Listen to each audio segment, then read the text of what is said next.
এই হাসপাতালের একটা অবস্থা চলেই আছে। সবচেয়ে বেশি ক্ষতি করে দিয়েছে ফ্যাসিস্ট হাসিনা সরকার। তার কারণ প্রত্যেক জেলায় এক একটা 250 সদস্য বিশিষ্ট হাসপাতালের ভবন নির্মিত হয়েছে, কিন্তু আমাদের এই ভবনটার কাজ এত নিম্নমানের, শুরু হওয়ার আগেই ভবন ব্যবহার করা শুরু হওয়ার আগেই বিভিন্ন জায়গায় গিয়ে ভেঙে পড়েছে এবং এত অদৃষ্ট, এত অবস্থা। 250 সদস্য বিশিষ্ট একটা হাসপাতালে র্যাম নাই, এই যে রোগী উঠাইলে সেই ব্যবস্থা নাই।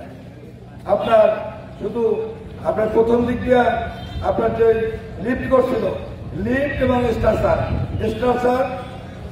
স্ট্রেচার লিফটের থেকে বড় এরকম করা হয়েছিল। এরপরে র্যাম নাই এই কথা ওঠার পরে পুরান হাসপাতালের সাথে দোতলায় একটা সিঁড়ির মতো দেওয়া হয়েছে, পোলের মতো। এটা কোনো কথা? তাহলে এর উপরে রোগীরা উঠাবে কি দিয়া?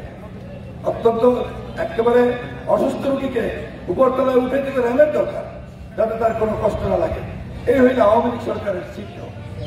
এরপরে আপনার এই যে আমাদের ডাক্তারদের অবস্থা, ডাক্তার তো আমাদের ডাক্তার, নার্স, কর্মকর্তা, কর্মচারী বৃন্দ যে পোস্ট আছে এই 250 সদস্য হাসপাতালে, তার 4 ভাগের 1 ভাগ থাকে। এইবারে ডেঙ্গু মহামারীর সময় জেলা প্রশাসক মহোদয় সহ স্বাস্থ্য বিভাগের যারা উপরস্থ দায়িত্বশীল আছেন, তারা অনেক লেখালেখির পরে কিছু ডাক্তার এবং নার্স এখানে আনতে সক্ষম হয়েছে।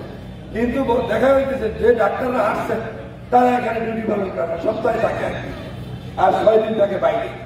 আমি এইখান থেকে দাবি করি, এই যে সমস্ত ডাক্তাররা এখান থেকে বেতন দেন, এইখান থেকে টাকা উঠে রেজিকের ব্যবস্থা করে, সেই ডাক্তাররা যেন এইখানে নিয়মিত দায়িত্ব পালন করে। এটা আমার প্রথম দায়িত্ব। আর এই ভবন নির্মাণের সময় যে দুর্নীতি হয়েছে, যে লোপাট হয়েছে, নিম্নমানের ভবন নির্মাণ করেছে, এইটা তদন্ত করে এর সাথে সংশ্লিষ্ট সেই আওয়ামী লীগের নেতৃবৃন্দ, ঠিকাদার, যে প্ল্যান দিয়েছে ইঞ্জিনিয়ার, তাদের মধ্যে ব্যবস্থা নেওয়া হবে। এবং আগামীতে আমাদের এই হাসপাতাল যাতে 500 সদস্য বিশিষ্ট হয় এবং এই 250 সদস্য বিশিষ্ট হাসপাতালে আমরা যে ডাক্তার, নার্স, কর্মকর্তা, কর্মচারী পাবো, সেইটা যেন আমরা যেন সেই সংখ্যক পোস্টিং যেন আমাদের এখানে দেয়। তাহলে এখানে একটা সিলেকশনতে নিয়ম হয়ে গেছে, অর্থাৎ রুগী আসতেই বরিশাল গেলে একটা রুগীর সুস্থতা দরকার, একটা রুগীর রেস্ট দরকার, সাথে সাথে অ্যাম্বুলেন্স ওঠার সময় প্রতিমধ্যে অনেক লোক মারা যায়।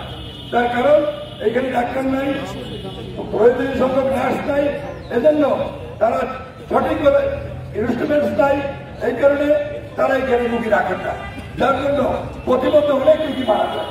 এই সমস্ত ব্যবস্থা জানানো হয়। সবাইকে ধন্যবাদ জানিয়ে এই প্রোগ্রাম যারা অ্যারেঞ্জমেন্ট করেছেন, যারা উপস্থিত হয়েছেন, সবাইকে ধন্যবাদ জানিয়ে আমার একটা প্রোগ্রাম আছে, এই জন্য আগে যাচ্ছি। সবাই কাছে সালাম ও শুভেচ্ছা জানিয়ে আমি অনুরোধ করছি। আসসালামু আলাইকুম।